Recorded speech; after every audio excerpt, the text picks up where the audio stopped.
नमस्कार, आपका स्वागत है। आज हम आपको सुनाने जा रहे हैं कार्तिक मास कथा 19 अध्याय। तो चलिए कथा शुरू करते हैं।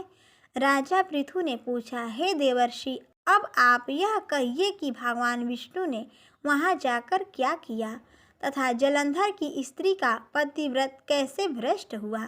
श्री नारद जी ने कहा, जलंधर के नगर में जाकर भगवान विष्णु ने उसकी पतिव्रता स्त्री वृंदा का पतिव्रत भंग करने का विचार किया। वह उसके नगर के एक उद्यान में जाकर ठहर गए और रात में उसे स्वप्न दिया। वह उनकी माया और अद्भुत कार्य पद्धति थी और उनकी माया द्वारा जलंधर की स्त्री पतिव्रता वृंदा ने रात में यह स्वप्न देखा कि उसका पति नग्न होकर सिर पर तेल लगाए महिष पर चढ़ा है। वह काले रंग के फूलों की माला पहने हुए है तथा उसके चारों ओर हिंसक जीव है। वह सिर मुंडाए हुए अंधकार में दक्षिण दिशा की ओर जा रहा है। उसने अपने नगर को समुद्र में डूबा हुआ देखा और इस प्रकार के बहुत से भयानक स्वप्न देखे, परंतु वह जाग पड़ी और स्वप्न के संबंध में विचार करने लगी। इतने में उसने सूर्य को उदय होते हुए देखा तो सूर्य में उसे एक छिद्र दिखाई दिया तथा वह कांतिहीन था। इसे उसने अनिष्ट जाना और भयभीत होकर रोने लगी। वह छज्जे पर गई, अटारी पर चढ़ी, भूमि पर उतरी, मगर उसे कहीं पर भी शांति प्राप्त नहीं हुई। फिर वह अपनी दो सखियों के साथ लेकर उपवन में गई, परंतु वहां भी उसे शांति नहीं हुई। फिर वह जंगल में निकल गई, पर वहां भी उसे चैन न आया। वन में उसने सिंह के समान दो भयंकर राक्षसों को देखा, जिससे वह अत्यंत भयभीत होकर वहां से भागने लगी। उसी समय वहां अपने शिष्यों सहित एक तपस्वी आया तो वृंदा उसके पैरों को पकड़कर उससे अपनी रक्षा के लिए याचना करने लगी।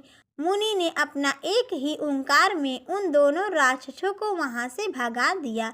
वृंदा को आश्चर्य हुआ। वह भय से मुक्त हो मुनि को हाथ जोड़कर प्रणाम करने लगी और कृतज्ञता का ज्ञापन किया। फिर उसने मुनि से अपने युद्धरत पति के संबंध में उसकी कुशल क्षेम का प्रश्न किया।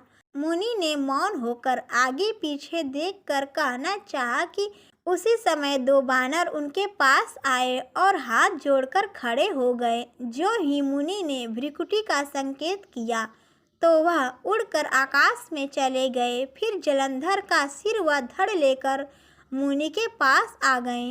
तब वृंदा अपने पति को मरा जान मूर्छित होकर धरती पर गिर पड़ी और अनेक प्रकार के वचन कहकर दारुण विलाप करने लगी। पश्चात उसने मुनि जी से कहा, हे कृपानिधे, आप मेरे पति को जीवित कर दीजिए। पतिव्रता परायण दैत्य पत्नी ऐसा कहकर दुखी श्वासों को छोड़ती हुई मुनि के चरणों में गिर पड़ी। तब मुनीश्वर ने कहा, वह शिवजी द्वारा युद्ध में मारा गया है, अतः वह जीवित नहीं हो सकता, क्योंकि जिसे भगवान शंकर मार देते हैं वह कभी जीवित नहीं हो सकता। परंतु शरणागत की रक्षा करना सनातन धर्म है, अतः कृपा करके मैं इसे जीवित कर देता हूँ। श्री नारद जी कहते हैं कि वह मुनि साक्षात विष्णु थे, जिन्होंने यह सब माया फैलाई थी। वह वृंदा के पति को जीवित करके अंतर्ध्यान हो गए। जलंधर ने उठकर वृंदा का आलिंगन किया और उसका मुंह चूमा। वृंदा भी पति को जीवित देखकर बहुत खुश हुई और अब तक सब बातों को स्वप्न समझा। पश्चात वृंदा सकाम हो बहुत दिनों तक अपने पति के साथ विहार करती रही। एक दिन उसने संभोग काल के अंत में भगवान विष्णु को पहचान लिया। तब वह उन्हें ताड़ित करती हुई बोली, हे पर स्त्री के गमन करने वाले विष्णु, तुम्हारे शील को धिक्कार है। मैंने जान लिया है कि वह मायावी तपस्वी तुम ही थे। हे राजन, ऐसा कहकर परम क्रुद्ध हो पतिव्रता ने अपने तेज को प्रकट करते हुए श्राप दिया, जो तूने अपनी माया से दो राक्षस मुझको दिखाए थे, वहीं दोनों राक्षस किसी समय तुम्हारी भी स्त्री का हरण करेंगे और उसके विरह में दुखी होकर तुम वानरों की सहायता से वन में भ्रमण करोगे और वह सर्वेश्वर जो इस समय तुम्हारा शिष्य बना हुआ है वह वहाँ पर तुम्हारा साथी बनेगा। ऐसा कहकर पतिव्रता वृंदा भगवान विष्णु के लाख मना करने पर भी अग्नि में प्रवेश कर गई। ब्रह्मा आदि देवता आकाश से उसका प्रवेश देखते रहे। वृंदा के शरीर का तेज श्री पार्वती जी के शरीर में चला गया और आकाश में जय जयकार होने लगी।